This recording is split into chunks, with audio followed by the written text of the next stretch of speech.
back on, but this is being recorded for anyone who is not here, but would like a recording of it, because on the first one, part one, domestic violence does not discriminate, and how to go from survivor to thriver, that one was not recorded. And a lot of people had reached out to me asking me for a copy of it, but I did not have one. So this one, because it's being part two and part three, is covering it. Is covering two parts instead of one. It will be recorded. Okay, so for starters, I want us to pick up from last time we were together, and I see that Miss Sharetta is on. Sharetta, can you fill in, if possible, and share with Mr. Ben and Mr. Daniel what was the last thing that we discussed in on April 10th, which was part one? What was anything that you remember?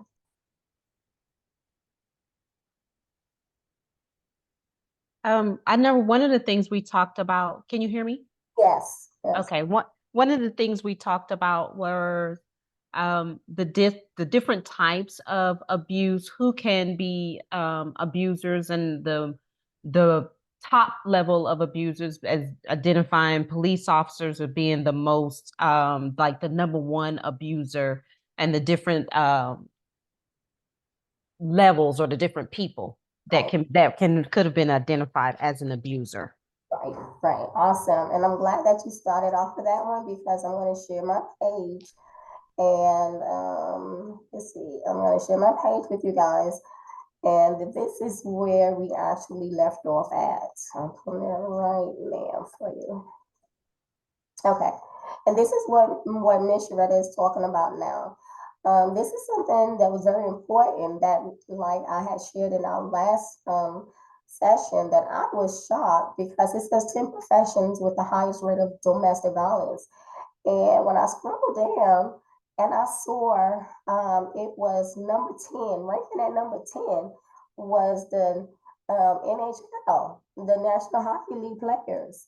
And I was like, I couldn't believe that they would, be abusers. But then again, abuse is not, let's say, it's not like they're going to be walking around with "I'm a abuser" or "I am a perpetrator" across their forehead. So of course, the most savvy, the most charismatic person you think could be, someone that actually have a second face, so to speak. So at ranking at number 10 are the National Hockey League players. And then at number 9 is the National Football League, league, which are those athletes. Now, that did not surprise me. If anything, I thought that football players would rank as number 2 on the list, not number 9, because you're always hearing about football players either slapping their significant others or throwing them. You always hear something negative when it comes down to domestic violence being associated with a football athlete. So that one right there definitely surprised me. And then the MMA fighters, I really didn't even think about them. They weren't even on my radar. But I can see that, them ranking in number 3. I can see them being part of that group of individuals that can have a propensity. I can't even say the word. I'm just gonna say possibility of being abusive. Okay, and if anything, for them to have the MMA fighters, I would have thought they would at least have the boxers side by side with them. Okay, but they didn't. And then ranking at number 7 was customer service workers. That I can see, but oftentimes people don't associate domestic violence being associated with customer service workers. But anytime you have a customer or even a friend of someone who worked there, Um, they'll come in, and if they have had a dispute that started from home, they they will oftentimes bring it to that person's workplace, and oftentimes it's always, a person who works in customer service, where their boyfriend or their girlfriend will, show up at their job and embarrass them and throw all of their clothes everywhere, or it's, yeah. So it can happen even in the customer service environment. Um, and clerks. A lot of times, clerks also can become subjected to domestic violence, even in their field.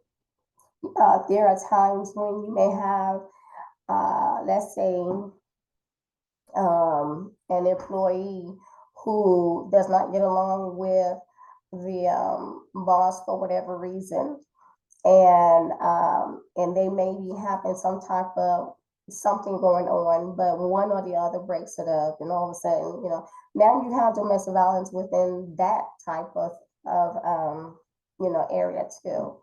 And then we also talked about at number 5 as the sex workers. You know, I didn't know much about the textile workers, but apparently they rank at number 5 as well, because a lot of them work for cheap labor. Okay, and a lot of them come from across, from nationwide.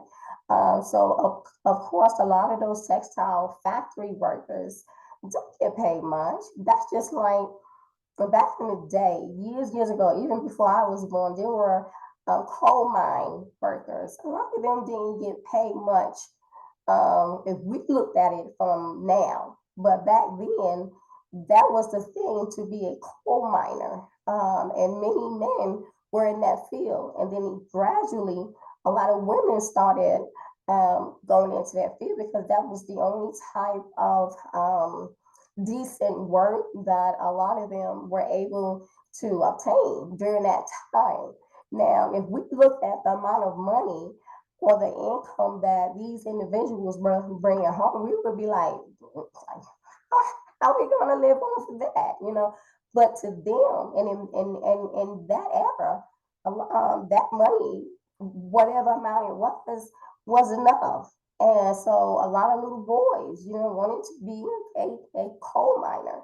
So that's a lot like the textile workers. They don't get paid much, but I can see the frustration as a man, because there's this myth, or I'm not to say a myth, but there's this belief that the men is supposed to be the household breadwinner, and they're the ones that are supposed to be bringing in the income, not the woman.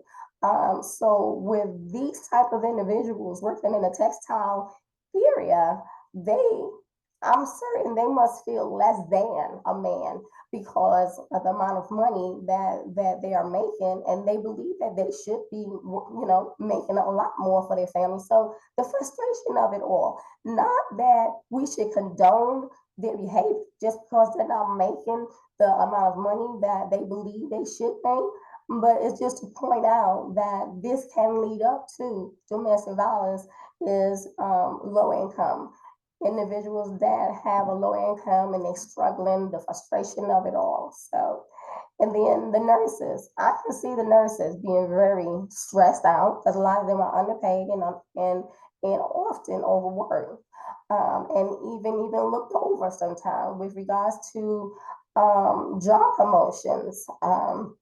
And I've heard a lot of nurses who have, shared that a lot of times the doctors have no respect for them. And pretty much a lot of those nurses, yes, many of them know more, if not more than a lot of those doctors. But yeah, they are another one, with a lot of the behaviors of the patients that come in there. So they get the bulk of a outsider's behavior coming in. So the nurses and the clerks and the salespeople, they get the bulk of it all, because they have to deal with people every day, all day. And when I say that, is that just because of another person's emergency does not have to be your urgency, you know. It doesn't have to be that way. But a lot of times when people go to the hospital and they're feeling sick, and if the nurses or the staff or they are not moving fast enough, they get really frustrated and start, cussing and throwing tantrums and upset with the nurse because the nurse is not moving fast. No, there's a protocol in everything that we do. And then in number three, soldiers. Um, I can see the soldiers ranked at number three. I can see that because a lot of them, especially with the Marines, they participate in more than one war or deployment. It's like they're so gung ho, we're gonna go to 2 and 3. Sometimes some of them have gone to 4 and 5 deployment. That's 4 to 5 wars that they are attending. So you can only imagine the trauma that they are being subjected to every time they go back to war, or they every time they volunteer to go back. So yeah, so I could see that too. And then number two is what shocked me: correctional officers. That really shocked me because I'm like, okay, a lot of times these correctional officers in a lot of these jails, okay, what do? They just make sure that the inmates are, being contained. Okay, what's hard about that job? But then it was broken down to me by Miss Sharetta, as well as it was someone else, Miss Tenora, I believe it was. She's not with us today. Well, Dr. Tenora. Both of them shared their insights with regards to the level of frustration and stress that a lot of these correctional officers, are often subjected to. So that was a great feedback. Miss Sharetta, would you just like to chime in just a little bit on the correctional officer that you shared last week, please? I think what the comment made last time was basically it's a profession where you have to be aggressive. You can't come across as weak or meek. And sometimes that personality trait, whether it's learned or inherent, it it kind of carries over a lot of times into your personal lives and it becomes who you are. And so in that instance I can see that how in dealing in your personal life you can still be kind of more aggressive, a more gruff person, and then eventually it can turn into some type of spousal abuse or something like that. Right. Thank you, Miss Sharetta. Okay, and the last one on the list, this is why I said this shocked me because I didn't think it would be police officers as the number one, but apparently it is. So if you can read this, it says finally here is the occupation which was the most expected to be seen among 10 professions with highest rate of domestic violence. Unfortunately, police officer domestic violence statistics showed numerous instances of the officers involved in domestic violence. The reasons why someone could develop a sociopathic police personality are various. If you have any acquaintance doing this highly responsible job, you probably have a career picture of the everyday stresses he is going through. Being a police officer means you are dealing with criminals on a daily basis and witnessing all kinds of abuse. And without professional help, it is little wonder such a high percentage of them gives into the inner struggle. Now, after reading all of that and from our last lecture of everybody chiming in on this one here, it really it stuck with me. And I like, oh, okay, I can understand because they are dealing with all types of personalities out there. You might as well see a police officer as a mental health person too, because they're dealing with all kinds of personalities all day, every day. They may deal with someone who is paranoid, schizophrenic one day, and then the next day they may be dealing with a serial killer. So, I mean, so they're dealing with something different every day, all day. So I can see the frustration. I can see why many of them also resort to drinking, and some may even, because I don't know, but I do know about the drinking, but some may even indulge in, some illegal substance just to stop feeling that, those stresses of the day-to-day daily work. So does anybody have any questions on this one? Okay, and what I wanted to go over is this one right here. This one right here. And let's move this out the way. What am I doing here? Hold on one moment. Please push out the way. And I don't want to support y'all. I don't want to support y'all. Oh, don't want to support y'all. It's not gonna let me do it. But anyway, what this says is that I'm gonna read to you because I have a copy of it. It says a silent epidemic. Okay, a silent epidemic. Spousal abuse is in the military's best kept secret. Does anybody know what that is? Does anybody want to take a jab at it? A silent epidemic. Spousal abuse is the military's best kept secret. And why? Why is that the military's best kept secret? Does anybody know? Anybody want to chime? Or you want me to just go ahead and just tell you why? Okay. I don't even have to read the article, but I'm gonna scroll up and let many of you read it. But in the military, there's this code, just like with the police officer, there's a code. If you have someone who is a well put together soldier, now not all ranks call their soldiers. Like the Navy call them seamen, the Army call them soldiers, and I believe that parts of the Marine may call them soldiers, or they may call them something else. But I just call them all soldiers. All soldiers. And I know it's not being PC correct, but that's okay. For this lesson, it's okay. But the reason why many don't report being subjected to spousal abuse in the military, for one, a lot of times the spouse does not want to ruin their husbands or their wives' military careers.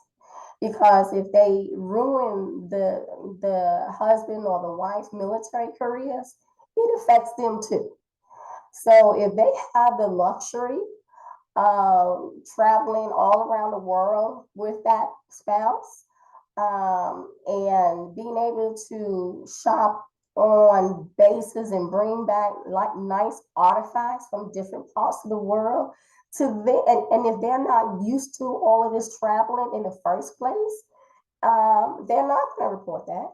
They're not going to report it because again, it will affect them. And then if they have children, that's another thing. In my situation, I did not report or share a lot with my family until it got to the point where I was about to give up my children to their father, until I called my mother from a domestic violence shelter to tell her I was going to do that because I was tired of the back and forth.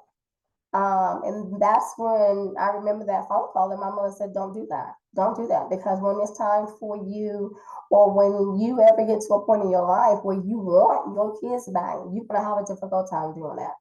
So I chose not to do that, and I'm glad I didn't, do that, because looking at their father's life soon after, opposed to mine, my kids were better off with me. But with that said, that's another reason why a lot of military spouses will not report their abuse, because of the children. They want their children to have both parents, regardless of what it takes, and to whomever expense, even if it's on the expense of the children getting caught in the crossfire. They are more concerned about their children having both parents in the home and not breaking up the family. And that was another thing about me. I did not want to, my concern was I did not want to become a statistic. Being a statistic, people look down at you, people talk bad about you, and so forth. So I did not want that. I've always said, I will just stick it out, as long as I can. I don't want to ever be a statistic of a single parent. I want my kids to grow up with both parents. But when you come to the realization that sometimes it's better, depending on the situation that those kids are in. Is it better to keep kids in a household with two parents that are fighting and the children are seeing that abuse, whether it's physical, emotional, verbal, or is it better to raise children in a single family home where there's peace and there isn't any fighting and carrying on? So that's something that when you're going through or you're right in a domestic violence situation and you have children involved, victims don't think about that. You know, they don't even think about, well, you know, what's best for the children at the time. They're more concerned about what's best for them too. Okay. Um, so yeah, so spousal abuse is they're very high in the military, but is very often reported. And also another reason why it's not reported is because if that is a well-to-do, well-rounded, dressed right, dressed type of individual who reports to his commander, does what he's supposed to do, and all that stuff, regardless of what that spouse go and tell that commander is not going to write that individual up. That commander is not going to reprimand that individual because that's one of his good individuals. So he want to hold on to that. And then if you go over the commander's head and you try to speak to the commander's commander, that can cause you even more pain emotionally and physically when that individual comes home. Because even though the military, his commander, even though they don't see that side of him and you only see that side of him, basically what that individual, that abuser or perpetrator is doing, they're wearing two faces. It's like a leopard. You can't change a leopard's spots.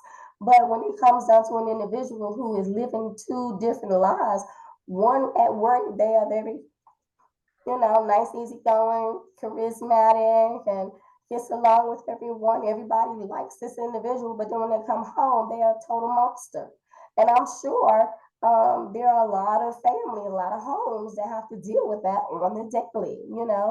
The husband or the wife may act one way at work, but then when they come home, they're a total different beast. So how do you report that to someone's supervisor? Because the supervisor only see what they see when that individual come to work. They don't see what you see behind your closed doors. So it's just important that people understand that because I've had people to send a post and saying, well, if that was me, and that's the biggest pet peeve of mine. People saying, well, I could not see myself allowing someone to do such and such, such and such. Yes, you can say that because you was never placed in that type of situation.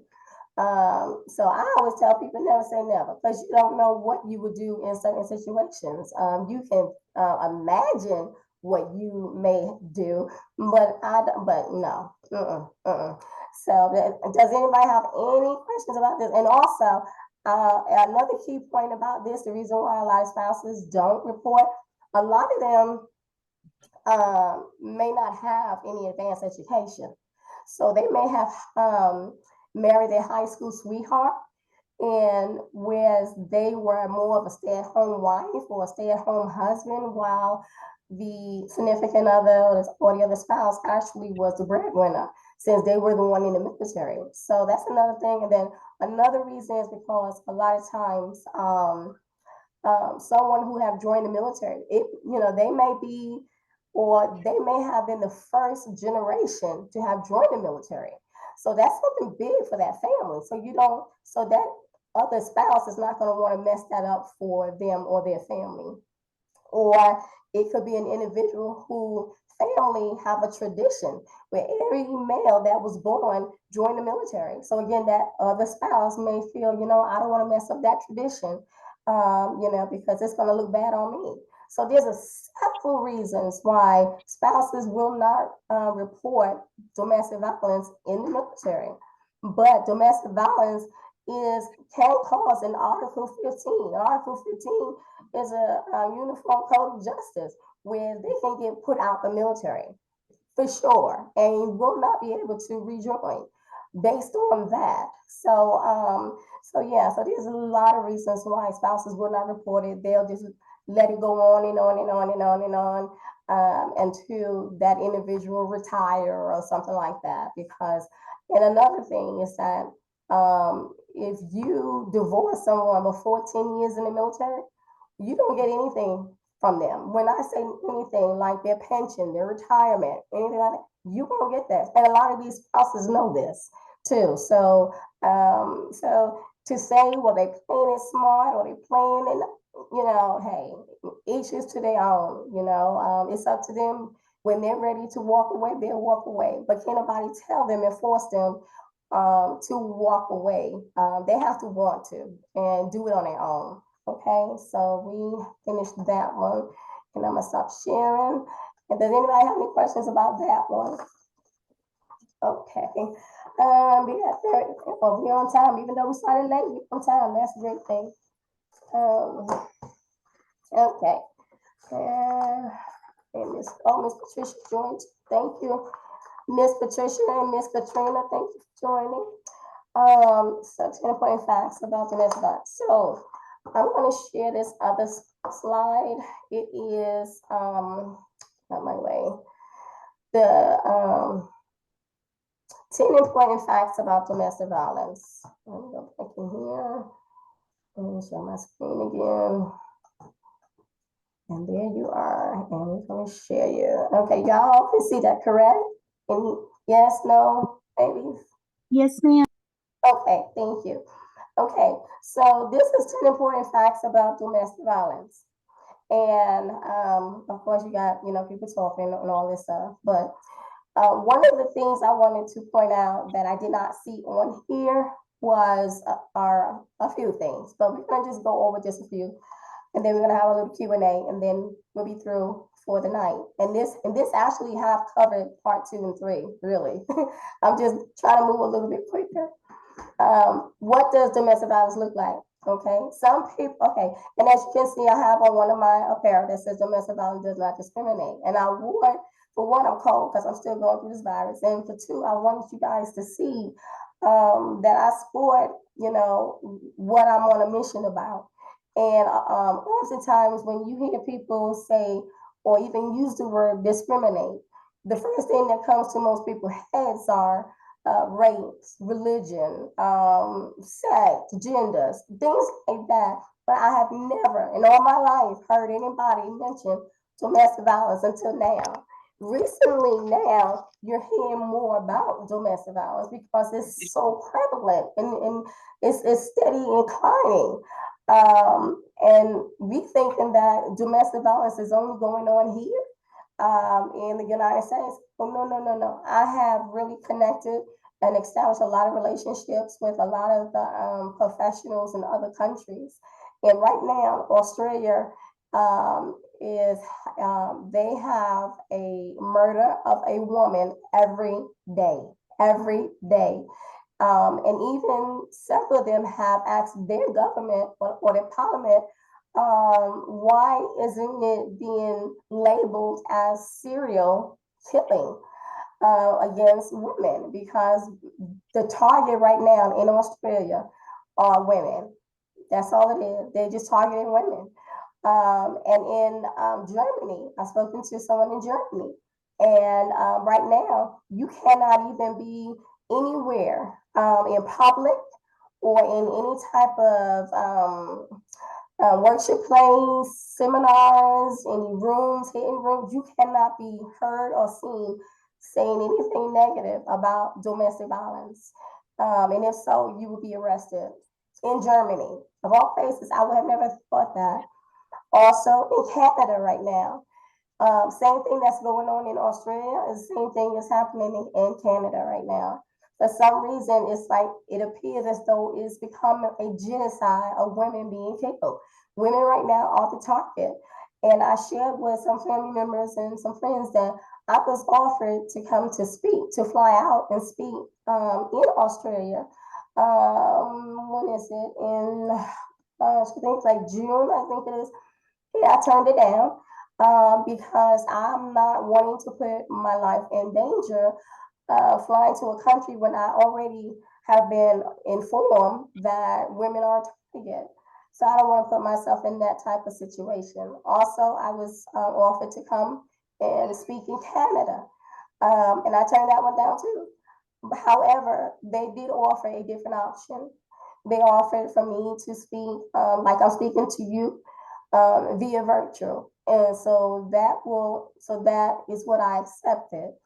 Will I be able to go and travel abroad to speak in other countries if they call and ask for me? Yes, I will. But will I do it now with everything that's going on with the civil unrest? No, I'm not. Because that's just asking for trouble. I could be thrown in the foreign jails. Anything can happen. So that's not something that I want to, set myself up for. But I do want to talk about the turning point in domestic violence. One, physical violence. We all know what the physical violence, consists of. The punching, the slapping, the kicking. And in my situation, when it first happened to me, it was a strangle. My son was about 14 months old, and I asked my then ex-husband to go out and get some Pampers, and it was around 8 something. He didn't return until 12 midnight. Okay, where do you have to go and get Pampers? That takes you what, 4 hours? Did you have to go to the manufacturing company? Where? So when he walked in the door, I'm like, where have you been? Because all that time that he was gone and I didn't have anything to wrap the baby up, I had to use towels, hand towels and whatever else I could get my hands on. And I could tell in his eyes that he was on something because his eyes was red. So I knew he had been drinking. Whether he was on drugs, I still did not know. I didn't find out he was using drugs until a year later. But anyway, yeah. So he just threw down the Pampers. Now, mind you, he went out to get a box of Pampers, but he came back with a box of Pampers and a 6 pack. So he threw all that stuff down, jumped on me, pushed me back on the couch, jumped on me, and choked me. He choked me so bad that I started seeing like silver specks, forming in my eyes. And I did not know at that time that I was slowly dying. I knew I was losing oxygen. I know it just sounds crazy, but I just wasn't thinking, okay, you're losing oxygen from your brain. Okay, you're dying. This realization didn't come to me until I spoke with a therapist and I explained to her the same thing. And she said, do you realize you were slowly dying? Had he not got up, you would have been dead. I said, well, I kind of eventually put two and two together with the silver specks because you don't see that unless something is going on neurologically. But he got up, and when he got up is when I started praying because I was like, Lord, Lord, please tell you tell him to stop, get his hands from around my neck. And I just started praying at that moment. And then at that moment, he just backed up as if he saw a ghost and said, oh, I'm sorry, I've never done that to a woman. Well, he kind of, fooled me because the way he did it seemed like it was so familiar. So, but anyway, fast forward. Yeah, so that happened. So abuse can be a kick, it can be a punch, it can be a slap, it can be a choke, or just about anything. The second incident was the last incident where he dragged me. And this was when he had already moved us out of Texas to Illinois. I didn't have any family in Illinois, but I was on the couch studying. I had just enrolled in a junior college to pursue and receive my associate's degree. And the kids that were in the room, my daughter at that time, I believe she was like a year and a half, almost two, and my son was about 4.5, almost 5. Anyway, they was in the room. I was sitting on the couch studying. I had all these books and everything, and he was already gone for that day. He was hanging out with his uncle and his cousins from Chicago. So they came back lucky, and it was around 4 o'clock, I think it was, and it was in the winter months because it was snow out there. And he came in and he said, "Where's dinner?" And I looked at him like, "What are you talking about? Where's dinner?" And he said, yeah, you can cook anything for us. I said, no, you can go in the kitchen and make you a sandwich. I said, okay, it's study. And then the kids in the room. I don't know. He didn't like, well, what I said or even how I said it. And he came back in and stormed into the living room, threw everything I had in my hand studying at that time and threw me on the floor. And that's when I started fighting because I said, you're not going to get the best of me this second time like you did that first time. This time I'll fight you because you caught me off guard the first time. So I started fighting him. Because I started fighting him, he stopped, reaching on the upper part of me, and he just started grabbing my legs instead because I was still on the living room floor, and he just dragged me all the way out the door to the point where we was fighting so much at the front of the door that my top came off. And so here I am, I think like 30, 40 degrees weather plus snow in Illinois. We was in Ottawa, Illinois. And I'm standing there, bra and jeans on. So at that time, we had a crate, those milk crates on the side of the house.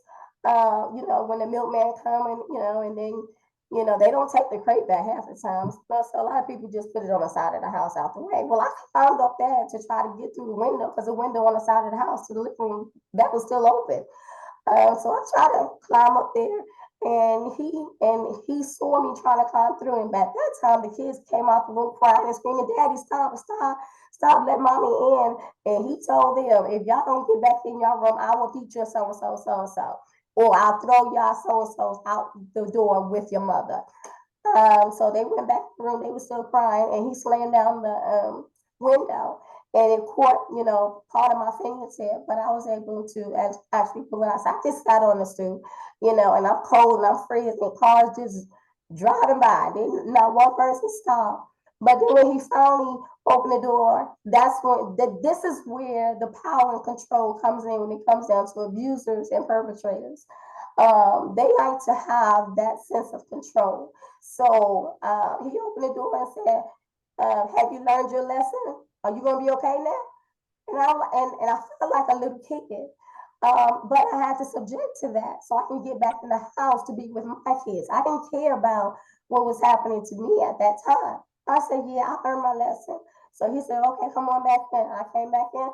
I didn't speak to him. I didn't say a word to him. No, yes, yes. We normally would like snug or spoon when we sleep. This time, I didn't do that. I slept with my face to the window, and I had my back to him, and I was just laying there, and I was praying, and I already had to set in motion what I was planning on doing because I said, "Shame on you the first time, shame on me the second time. I'm not gonna let it be a third time. See, you caught me off guard that first time, and I fought you back the second time. It ain't gonna be no third time because if it be a third time, either you're not gonna survive it or I'm not gonna survive it, and I'm not gonna put my kids through that either." So the next morning, when he went to hang out again because he didn't have a job, he went to hang out with his relatives again. That's when, and the kids were in daycare and in school. So that's when I went and I walked down to a public telephone booth. And I did not want to be seen because everyone in that little town knew his entire family. Um, I called the 1-800 number. It was the Domestic Violence National. So I called them and I explained to them what actually took place the night before, and they explained to me exactly what I needed to do. They said, "Okay, act like everything is fine, but whenever he's not at home, start packing them back. Don't do it when the kids are home either because kids will say something, even though it's not the intention, but kids are going to be kids. They're going to say things." So I did that, and at that time I had these two big old-fashioned suitcases, and they also told me only put one toy of each for each of your kids in that suitcase. Whatever else you leave behind, because we will provide you everything else you need. And they were so true and so correct. And they said, what you do is that you go, you pick up the kids, act like a normal day, pick them up from school, from daycare, take them straight to the police department. And if you take them to the police department, tell the police department that you was directed by the National Domestic Violence Hotline what to do. The police will know what to do from there. I did everything that they told me to do. So when it was time for me to go back to the house, to get those suitcases, because they told me to hide them suitcases in a place where you know he won't look for them. Okay, I sure did. I hid them underneath the bed because I know he didn't, sweep or mop anything. So I hid them underneath the bed. He never knew they was there. So when the police drove me back to the house to pick up my suitcases, of course he was there, and his cousins and uncles and everybody was there, hanging out on the stoop, drinking and smoking cigarettes. They saw two cop cars pull up. They saw me in the back seat. All of a sudden, they worried about, okay, where's the kids? I get out the car, and I start walking with the police officer. So he's trying to walk up to me like, Yogi, where is Kids? Because I have a nickname. He was like, Yogi, where's Kids? And I didn't say anything to him. I didn't say anything to him at all. And as he was trying to approach me, another police officer, jumped in between us and said, "No, you need to back up." And so he stood there with him while the other officer walked me inside the house. We got the two suitcases out. He looked like he saw a ghost. And he's like, "When did you have time to pack them?" I look. I did what I was supposed to do. That was the last time I saw him. Okay. Now they say that it takes victims 7 times in order for them to make a decision to leave. With me, it only took 2. Because like I said, the first time it caught me off guard. I did not ever expect for this man to ever put his hand on me because he never acted this way when we were dating. So I had no doubt in my mind that he would do this to me. So it caught me off guard. So when he did it the first time, I thought, well, it was probably something I said. So I carried that guilt on me for a long time because I said, well, probably was something I said, because he never done this before. But when it happened a second time, no, that's when the reality hit and said, no, it wasn't about you the first time. So this is what I want to send a message out to all my victims and all my survivors. You ever in a situation like that, don't ever believe that it's any part of it your fault, regardless of what you say, regardless of how you say it. It is never anyone's right to put their hands on you. Okay? Anyone, whether it's a relative, a friend, husband, wife, or whatever, they have no right, because if they can put their hands on you, that shows they have no self-control and they need help. They need help. Seriously, they need some mental health help. So, and then we're about to close out in about 7 minutes. Sexual and reproductive violence. Abusers may sometimes force their partners to have sex even after they just got through hurting them physically. And that's what I was subjected to with my kid's father many of times, and it's called spousal abuse, spousal sexual abuse. I'm sorry, I got my throat and everything is dry. Hold on for a second. It's called spousal sexual abuse. And oftentimes, if you're married, you're going to be subjected to that. That has a lot to do with power and control. They feel that because you're married to them or they're in a relationship with you, they have the power over your body. They can tell you what they want from your body, even though it's your body. So that's where that comes from. And then you have the verbal abuse. The verbal abuse is a name calling and the cussing. That happened in my second marriage, where I knew it was going to eventually escalate to the physical, because it started out as the verbal and emotional. And in that marriage, I knew something wasn't going to be right because he was the youngest of the 2 boys. And his mother always had a key to our house, even after we got married. And one day she walked in because he was sick and I was taking care of him. He had the flu. And I made him some homemade chicken soup. Well, she came in with her own pot. And I was like, well, who walked me in the door? And she said, oh, it's just me. I said, how did you get a key? Oh, I've always had a key to so-and-so's house, because I always fix it up for him when he's at work. I said, but he's married now. And she said, I understand, but don't worry, I won't do this all the time. I'm just concerned and want to make certain that he eats well. I said, yes, he's eating quite well because just make him some chicken soup.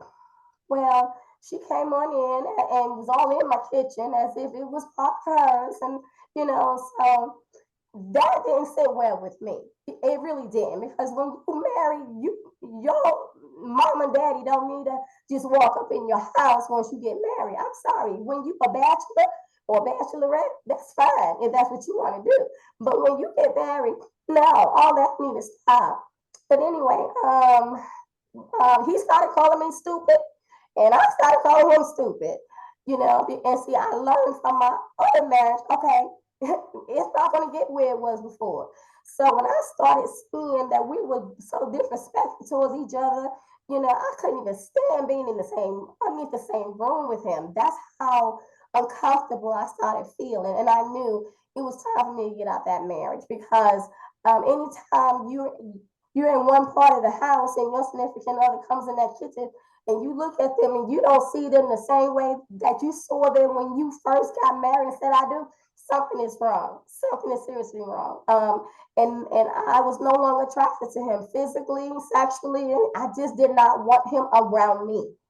And I guess a lot of that, I guess what was going on, because I never received continuous therapy from my first marriage. So a lot of that defensive mechanism eventually spilled over into my second marriage. And so now I have my guards up, because now you disrespected me and I disrespected you. So now my guards are up now. So there's nothing you can say to me, nothing you can do to me, nothing you can give me. So at that point, what I started doing was I enrolled my son, my daughter, and myself into martial arts, because I said, somebody's going down this time. Nobody's putting their hand on me this time. So that's what we did. And it was one time we was in our bedroom and we was arguing. It was real loud, and my son came storming in with a baseball bat. He was ready this time to become my kids. I left their father when my son was 5, so he already seen, what I went through. So he wasn't about to stay up for it a second time. So my son came in that room with a baseball bat, and he told my son, "What you gonna do with that bat? I can take that bat from you and I can beat you." I was like, "Oh, really?" You know, that made me say, okay, it's time to get out this one, because I cannot see my son doing time for defending me. That would not sit well on my conscience. And this man was not worth it for any of that. So I said, no, we're going to get up out of here, because it's not worth it. And that's what we did. So I left my second husband on those grounds of the verbal abuse. And the emotional abuse. But there was time, because I wasn't giving into him sexually as a wife supposed to, even though we're not on equal. I mean, we're not on equally plank right now. But yes, so you still expect for me to give myself to you, and because of that. He would get up early in the morning and take my battery out of my vehicle, or he would take my starter out, or disconnect some type of vehicle component so that I wouldn't be able to go to work. I wouldn't be able to go to school. And so that was that emotional control. But then I eventually, when I joined the military, I learned a lot of that anyway. So, it was nothing for me to put everything back together. Okay, just everything back and just going to work or to school. But so yeah, so that's the verbal abuse. And then the other one is the controlling behavior. Again, what I'm saying, the controlling.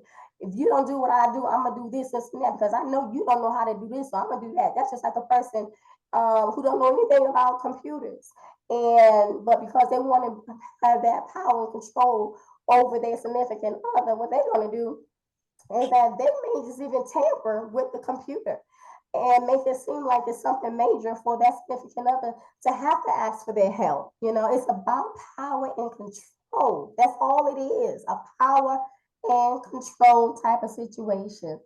So, and then we have the 10 things you need to know about domestic violence. It's more common. It happens across all faces of the American global population. It doesn't matter. And this is something I've always said. It doesn't matter your education level. It doesn't matter your economic status, your gender, it doesn't matter because just about every religion has some type of domestic violence, and they call it a culture. It may be a culture in their country, but when you come over here to America, it's no longer your culture. It is it's called abuse over here. But yeah, so and then you have people with a certain religion. They say, you're supposed to. No, no, no, no, no, no, no, no. It's not. Again, whatever goes on in other countries, that's in their country. Hey, but when you come over here, you're now a U.S. citizen. You have to abide by our rules, and our rules say what you call a culture is called domestic violence over here. So that covers that. And then some populations are more vulnerable than others. Like you may have individuals who may, like the transgender and other type of individuals, they may be more susceptible to domestic violence too. So that covers that. And then there is no personality type for domestic violence either. There is none, none, none at all. You can have an abuser who have always been so meek and quiet and humble. No, again, like I said earlier, the two faces, yeah, they can carry two faces too.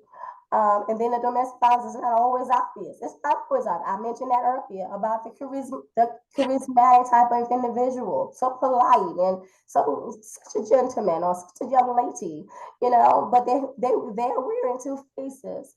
And then just leave isn't always an option. I already covered that earlier. Not everybody can just abruptly get up and leave their domestic violence situation, especially if it falls down to them not having any education like thereof, or they may have children involved, or they may not be able to be, or they may not be employable for whatever reason. So it's not that you can just tell someone just leave because it all depends on a person's situation.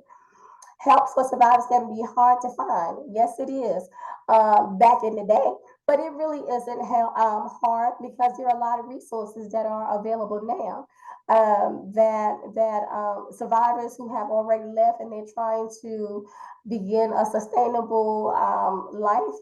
They can do that. There are a lot more resources now than it ever have been before.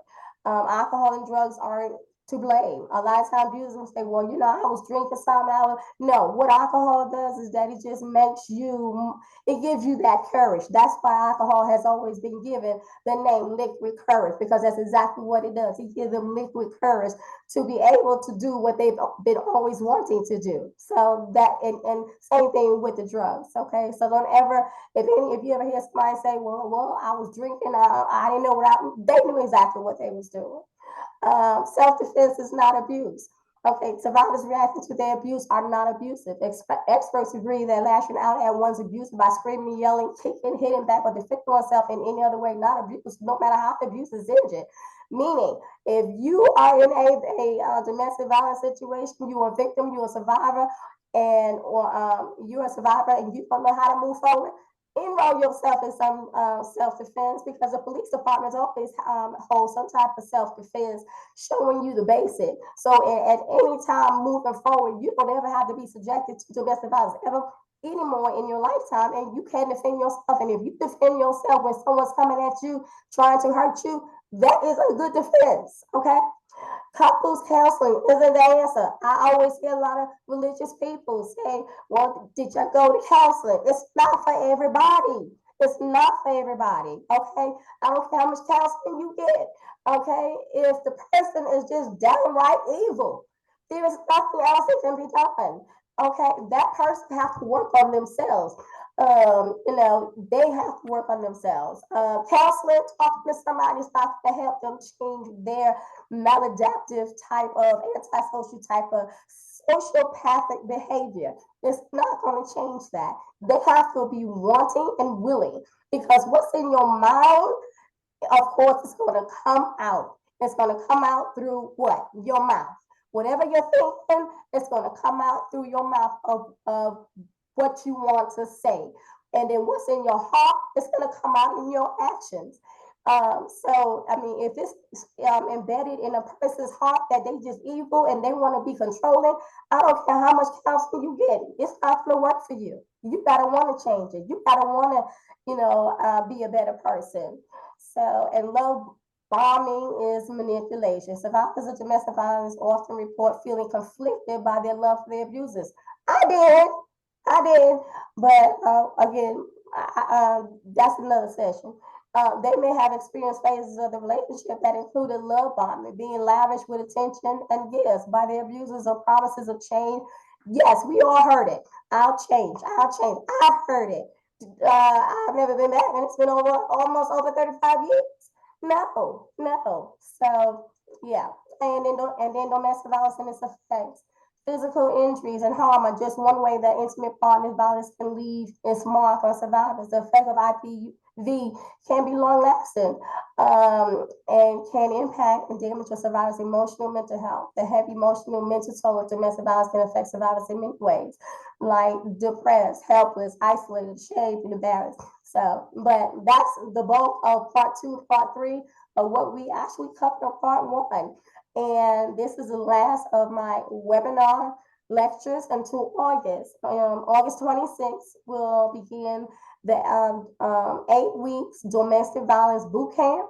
And each week we'll be covering different areas of building a healthy relationship, starting from the groundwork. Like week 1, we're going to be discussing back in the day, there was an old-fashioned way of meeting someone. You would meet them in a grocery store. You meet them, just walking down the street.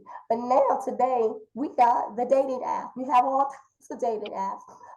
So we're going to dive in and dissect which is better, using a dating app to find your forever, or is it better to find your forever the old-fashioned way? Or is it better to find your forever in a church? So there's all kinds of ways that people are connecting now. So we're going to dive into that the first week. So if you're interested, go to Eventbrite and type in 8-week boot camp, domestic violence boot camp, and it will pop up for you. And you can reserve your spot there. And again, it will begin August 26, 2024, and it will extend to October 14th. Okay.